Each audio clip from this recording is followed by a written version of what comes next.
Hi friends, welcome to HDV official. ఈరోజు మనం Bhairavakona water ఫాల్కి వచ్చాం. సరదాగా అలా ప్రకృతి మధ్యలో వాటర్ ఫాల్ ఎలా ఉంటుందో చూద్దాం. మన ఛానల్లో లాస్ట్ సీజన్లో పర్ఫామ్ చేసిన వాళ్ళందరినీ తీసుకొని వచ్చాం. ఒకసారి వాళ్ళందరూ మీకు పరిచయం చేస్తారు.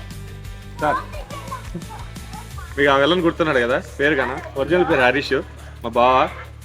ఎటు చూడండి, పెద్ద బాగా వెళ్ళరా. పెద్ద ఇంపార్టెంట్ ఏమని అనుకుంటారు, అంత ఇంపార్టెంట్ ఏం లేదు. జస్ట్ ఉన్నాడంటే ఉన్నాడు, పక్కెళ్ళు. ఇతని గురించి మీకు అన్నీ తెలుసు. ఇతను అన్నీ అనుకుంటాడు కానీ ఏమీ చేయలేడు. పక్కెళ్ళు.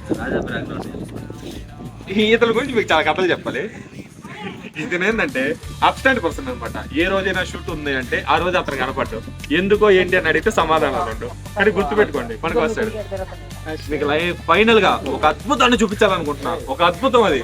ఇదిగోండి, జాక్. జాక్ బతిగా ఉన్నాడు కానీ షార్ట్ లో ఉన్నాడు. ఎందుకు ఉన్నాడు, ఎలా ఉన్నాడో తెలియదు.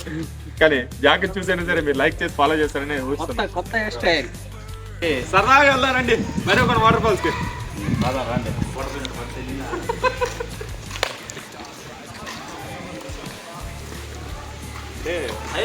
ఇక్కడ ఏం జరిగిందంటే, భైరవకోన వాటర్ ఫాల్స్ లో వాటర్ ఉంటాయని మోసపోయి వచ్చాం ఫ్రెండ్స్. కానీ ఇక్కడికి వచ్చేసరికి వాటర్ ఏం లేవు.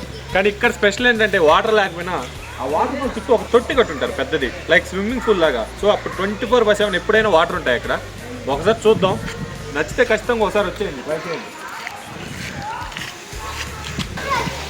ఇదే వాటర్ ఫాల్స్. కింద పైనుంచి వచ్చే వాటర్ అన్ని కింద నందిగొండ నుంచి కిందకి వెళ్ళిపోతాయి అనమాట. వాటర్ చాలా తక్కువగా పడుతున్నాయి.